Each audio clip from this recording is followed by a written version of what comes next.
friends, welcome to Meena Samil. இன்னைக்கு நம்ம பார்க்க போறது ஒரு chutney category, Plum Chutney or Aloo Bukhara Chutney. Plumக்கு இன்னொரு பேர் வந்து Aloo Bukhara அப்படின்ட்டு சொல்லுவாங்க. பொதுவா plums அப்படிங்கிறது வந்து நம்ம டெசர்ட் கேட்டகரிஸ்ல பார்த்திருப்போம், கேக்ஸ்ல, அதுக்கப்புறமா கேக் டாப்பிங்ஸ்ல, இல்லைன்னா மில்க் ஷேக்ஸ்ல, அந்த மாதிரி டெசர்ட்ல தான் பார்த்திருப்போம். ஆனா சட்னி அப்படிங்கிறது வந்து ஒரு டிஃப்ரெண்டான ரெசிபி.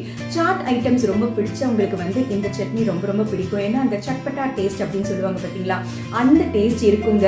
இந்த சட்னி வந்து இட்லி தோசைக்கு மட்டும் இல்லை, பூரி, சப்பாத்தி, சமோசா, கச்சோரி இந்த மாதிரி விஷயங்களுக்கு தொட்டு சாப்பிட்டா கூட ரொம்ப ரொம்ப டேஸ்டியாக இருக்கும். இந்த ப்ளம் அப்படிங்கிற ஒரு ஃப்ரூட்ல வந்து ஏகப்பட்ட ஹெல்த் பெனிஃபிட்ஸ் இருக்கு. நிறைய ஆன்டி ஆக்சிடென்ட்ஸ் இருக்கு. இம்யூனிட்டி சிஸ்டம்க்கு ரொம்ப நல்லது. ஹை இன் விட்டமின் கே அப்படின்னு சொல்லலாம். போன் ஸ்ட்ரென்த்துக்கும் ரொம்ப ரொம்ப நல்லதுங்க. ஸோ வாங்க இந்த டிஃப்ரெண்டான ப்ளம் சட்னி எப்படி செய்யறது அப்படிங்கிறத. ஆலூ புகாரா கி சட்னி செய்ய தேவையான பொருட்கள் ப்ளம்ஸ், அதாவது இந்த சைஸ் ப்ளம்ஸ் வந்து நான் ஒரு 7 எடுத்திருக்கேன். நல்லா வாஷ் பண்ணி ஃபைனாக சாப் பண்ணி எடுத்து வச்சிருக்கேன். இதுக்கு தேவையான மற்ற இன்க்ரீடியன்ஸ் வந்து ஒரு 6 டேட்ஸு டீசீட் பண்ணி ஃபைனாக சாப் பண்ணி எடுத்து வச்சிருக்கேன். 2 டேபிள் ஸ்பூன் வெல்லம், 1 டீஸ்பூன் ஃபைன்லி சாப்ட் ஜிஞ்சர், ஒரு 1/4 teaspoon red chilli powder, 1/2 teaspoon red chilli flakes, ஒரு 1/8 டீஸ்பூன் நட்மெக் பவுடர் அதாவது ஜாதிகா பவுடர், ஒரு 1/2 டீஸ்பூன் ஆஃப் cumin பவுடர் அதாவது ரோஸ்டட் ஜீரா பவுடர், ஒரு 1/4 டீஸ்பூன் ஆஃப் பிளாக் சால்ட், ஒரு tablespoon of roasted white sesame கார்னிஷிங்காக தேவையான அளவு உப்பு. அவ்வளோதான் தேவையான பொருட்கள். இப்போ ஆலூ புகாரா கி சட்னி ஆர் ப்ளம் சட்னி எப்படி செய்யறது அப்படிங்கிறத பார்ப்போம். ஒரு பேன் வந்து ஆல்ரெடி ஹீட் பண்ணியாச்சு. நம்ம இப்போ கட் பண்ண ப்ளம்ஸை சேர்த்துடலாம். அடுத்து சாப் ஜிஞ்சர், கூடவே ஃபைன்லி சாப் டேட்ஸ்,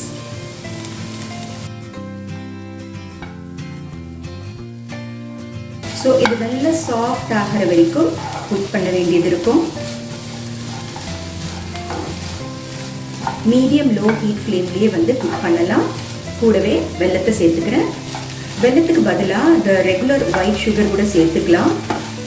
ஆனால் வெல்லம் அண்ட் டேட்ஸ் காம்பினேஷன் வந்து ரொம்ப ரொம்ப டேஸ்டியாக இருக்கும், எஸ்பெஷலி இந்த சட்னிக்கு. பாருங்கள், வெல்லம் வந்து கரைஞ்சிக்கிட்டு இருக்கு. எவ்ரி 2 மினிட்ஸ் வந்து நம்ம ஸ்டிர் பண்ணிக்கிட்டே இருக்கலாம்.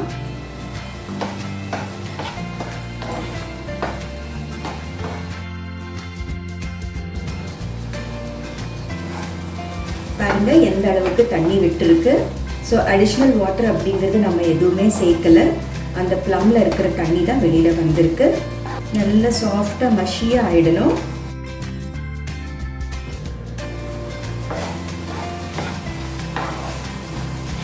ஸோ இந்த ஸ்டேஜில் நம்ம ரெட் சில்லி ஃப்ளேக்ஸ் சேர்த்துக்கலாம். Red chilli powder, jeera powder, nutmeg powder, black salt, regular salt, நான் பிங்க் சால்ட் சேர்க்குறேன். இப்போது உப்பு சேர்த்ததுக்கு அப்புறமா இன்னுமே கூட தண்ணி விடும். பாருங்கள், ஃப்ளேம் மட்டும் சிம்மர்லேயே இருக்கா அப்படிங்கிறத பார்த்துக்கோங்க, இல்லைன்னா அடி பிடிச்சிரும். இன்னொரு 2 more minutes. ஸோ இந்த ஸ்டேஜில் வந்து நம்ம டேஸ்ட் செக் பண்ணலாம்.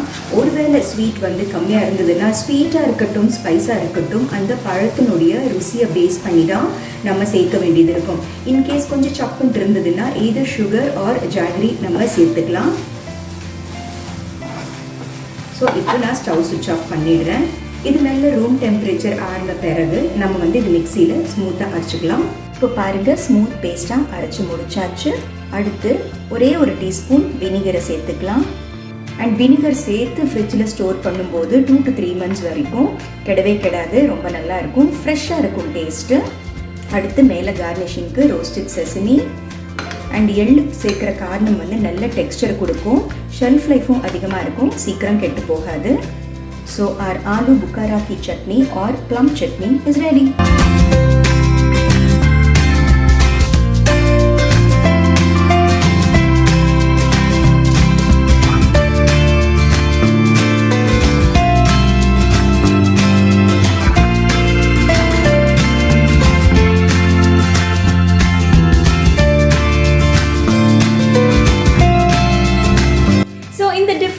ப்ளம் சட்னி எப்படி செய்கிறது அப்படிங்கிறத பார்த்தீங்க இல்லையா. இந்த சீசனில் கிடைக்கக்கூடிய ஒரு ஃப்ரூட் அப்படின்னு சொல்லலாம்.